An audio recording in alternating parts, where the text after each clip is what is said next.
নমস্কার বন্ধুরা, welcome to Rupa's food story চ্যানেলে সবাইকে জানাই অনেক অনেক স্বাগত। আজকে দুর্দান্ত স্বাদের একটা রেসিপির সাথে হাজির হয়ে গেছি। আজকে করে দেখাবো দারুণ স্বাদের একটা ভর্তা রেসিপি। আশা করছি এই রকম ভর্তা তোমরা খুব কমই খেয়েছো। সবসময় কিন্তু আমরা বেগুন পুড়িয়েই ভর্তা করি, তবে আজকে গোটা গোটা এরকম সবজি দিয়ে দারুণ স্বাদের একটা ভর্তা রেসিপি শেয়ার করব। খেতে হবে চটপটা একদম স্বাদে, তাই প্রথম থেকে শেষ পর্যন্ত দেখো, খুব খুব ভালো লাগবে তোমাদের কাছে। তাই এই দারুণ স্বাদে ভর্তা বানানোর জন্য আমি এখানে দুটো বেগুন নিয়ে নিয়েছি দুটো টমেটো, নিয়ে নিয়েছি দুটো রসুন আর কিছু মটরশুঁটি। আর রসুনে দেখো আমি একটু কেটে নিয়েছি, কিন্তু এইভাবে কেটে নিলে রসুনগুলো খুব সুন্দর তাড়াতাড়ি সেদ্ধ হয়ে যাবে। আর সমস্ত কিছুকে খুব ভালো করে আগে থেকে ধুয়ে নিয়েছি।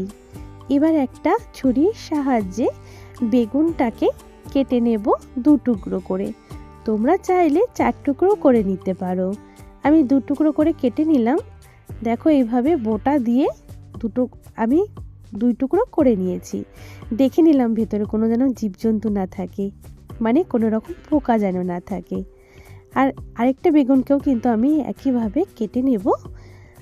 তোমরা চাইলে বোটা রাখতেও পারো, নাও রাখতে পারো।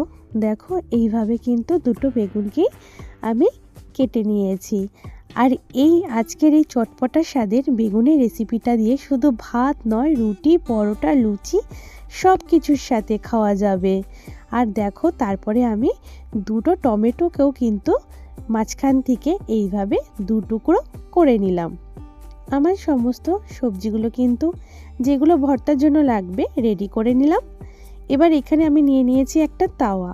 এখানে কিন্তু তোমরা ননস্টিকের তাওয়া কিংবা লোহার তাওয়া বা রুটি বানানোর তাওয়াও ব্যবহার করতে পারো, বা লোহার তাওয়া, যেই তাওয়া তোমাদের হাতের কাছে আছে সেটার মধ্যে আজকের এই চটপটা স্বাদে বেগুনের ভর্তার রেসিপিটা তৈরি করে নিতে পারবে।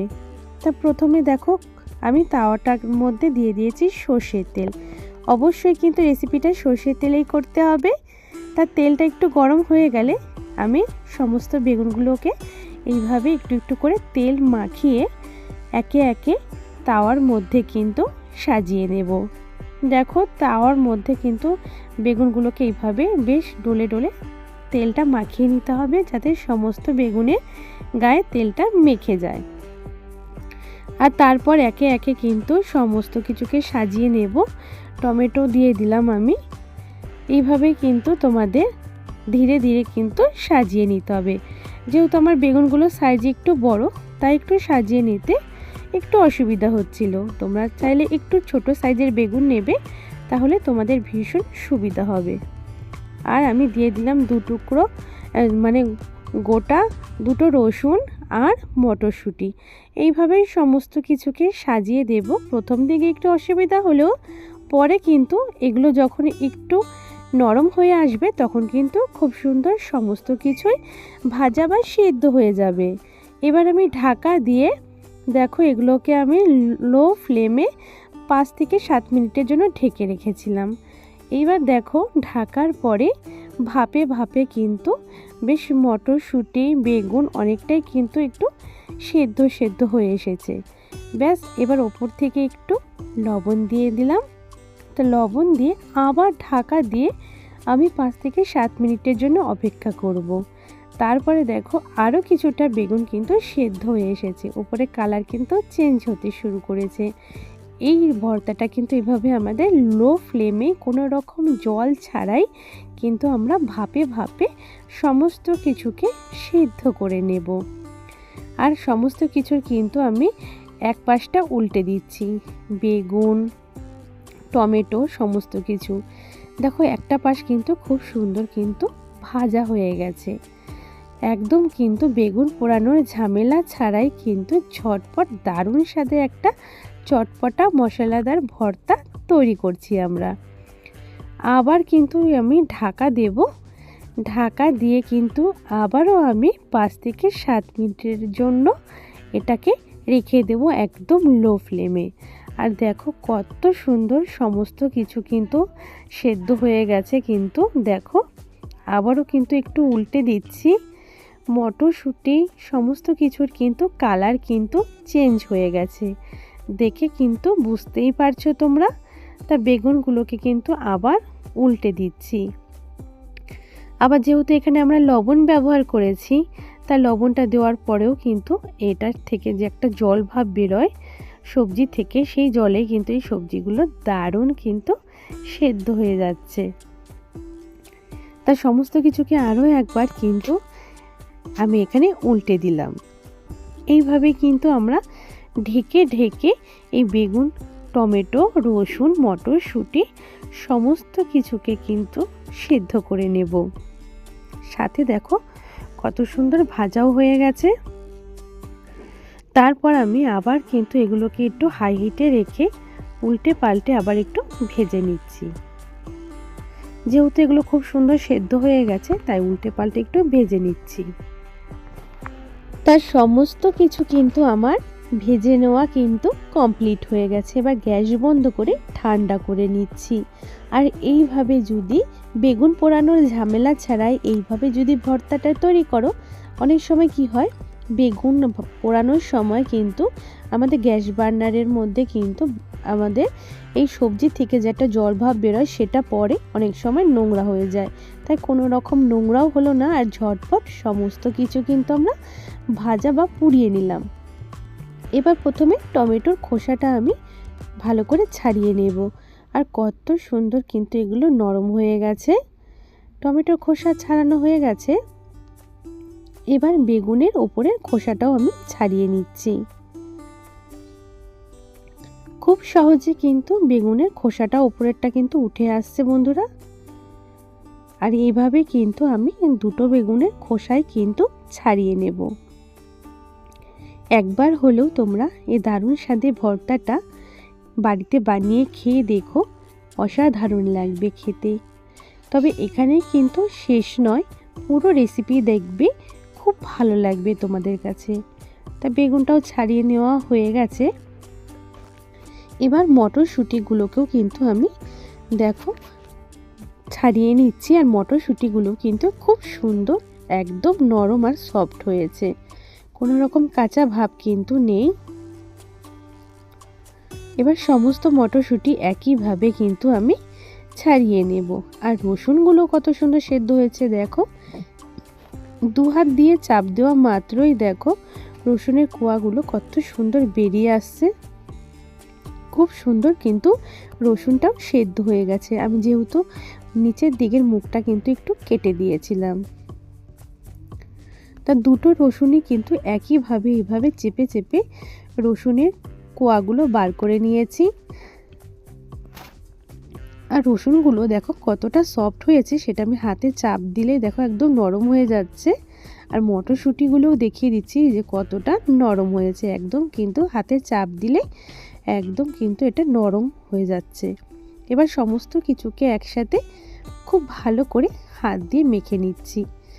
এইবার কিন্তু একটা দারুণ স্বাদের তড়কা লাগিয়ে নেব, যার জন্য এই বেগুনের ভর্তাটা খেতে একটা চটপটা স্বাদ আসবে।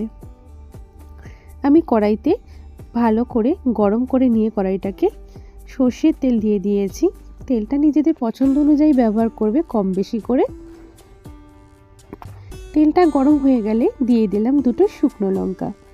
শুকনো লঙ্কাটা একটু ভাজা ভাজা হলে দিয়ে দিয়েছি গোটা জিরে, দিয়ে দিলাম সামান্য একটু কুচি করে আদা কুচি, আর দিয়ে দিলাম একটু লঙ্কা কুচি।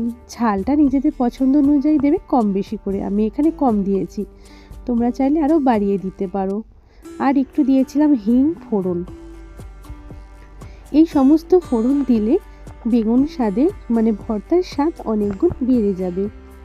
পেঁয়াজ কুচি দিয়ে বেশ খুব সুন্দর করে এটাকে একটু লাল লাল করে নেড়ে চেড়ে ভেজে নেব। আর এখানে কিন্তু তোমরা চাইলে এটা কাঁচা পেঁয়াজ দিয়েও মেখে খেয়ে নিতে পারো, তবে এইভাবে যদি তড়কা লাগিয়ে খাও তাহলে কিন্তু এটার স্বাদ কিন্তু আরও বেড়ে যাবে। তো পেঁয়াজটা ভাজা আমার হয়ে গেছে। স্বাদ অনুযায়ী লবণ দিয়ে দিচ্ছি। লবণটা প্রথমে বেশি দেবে না, অল্প করেই দেবে, পরে টেস্ট করে আরও কিছুটা দিয়ে দিতে পারবে। লবণ দেওয়ার পর সামান্য একটু হলুদ দিয়ে দিয়েছি, দিয়ে দিলাম একটু কাশ্মীরি লাল লঙ্কার গুঁড়ো, হাফ চামচের থেকেও কম দিয়ে দিলাম জিরে গুঁড়ো, একটু ধনিয়া গুঁড়ো আর দিয়ে দিয়েছি চাট মশলা। সমস্ত কিছুকে আমি পেঁয়াজের সাথে একটু মিডিয়াম ফ্লেমে রেখে ভেজে নিচ্ছি। এখানে কোনো রকম জলের ব্যবহার কিন্তু করব না।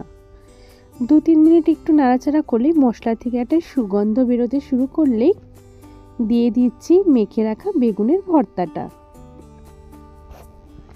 এবার বেগুনের ভর্তাটা দেওয়ার পরে খুব ভালো করে সমস্ত মশলার সাথে কিন্তু নেড়ে চেড়ে এটাকে মিশিয়ে নিতে হবে। দেখো বেগুনের ভর্তাটাকে সমস্ত মশলার সাথে খুব ভালো করে নেড়ে চেড়ে মিশিয়ে নিচ্ছি, যাতে মশলার সমস্ত যে টেস্ট আছে পুরো ভর্তার মধ্যে মিশে যেন একাকার হয়ে যায়। খুব ভালো লাগবে কিন্তু তাহলে খেতে।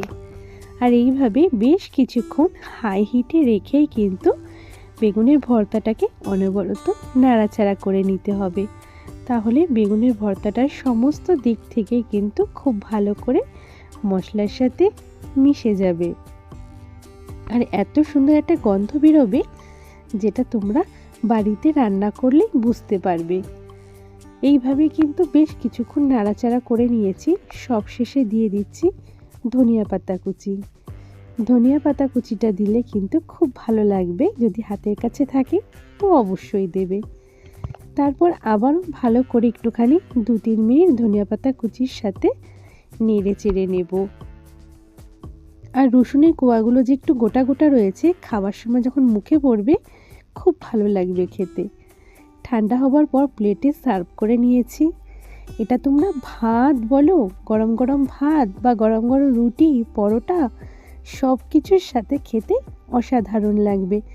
আজকের এই দারুণ স্বাদের বেগুন ভর্তার রেসিপি কেমন লেগেছে তোমাদের কাছে অবশ্যই কমেন্ট করে জানাবে। আর তোমরা কি কোথা থেকে ভিডিওটা দেখছো সেই জায়গাটার নামও কিন্তু কমেন্ট করে অবশ্যই লিখে দিও। আর নতুন বন্ধু হয়ে আসলে আমার চ্যানেলটা সাবস্ক্রাইব করে নিও, বেল বাটনটা অল করে রেখো। আমি যখনই কোনো নতুন ভিডিও আপলোড করব সেই ভিডিও নোটিফিকেশান সবার আগে তোমার কাছে পৌঁছে যাবে। আজ তাহলে এই পর্যন্তই, দেখা হবে নতুন রেসিপির সাথে। খুব ভালো থেকো আমার সমস্ত বন্ধুরা। বাই।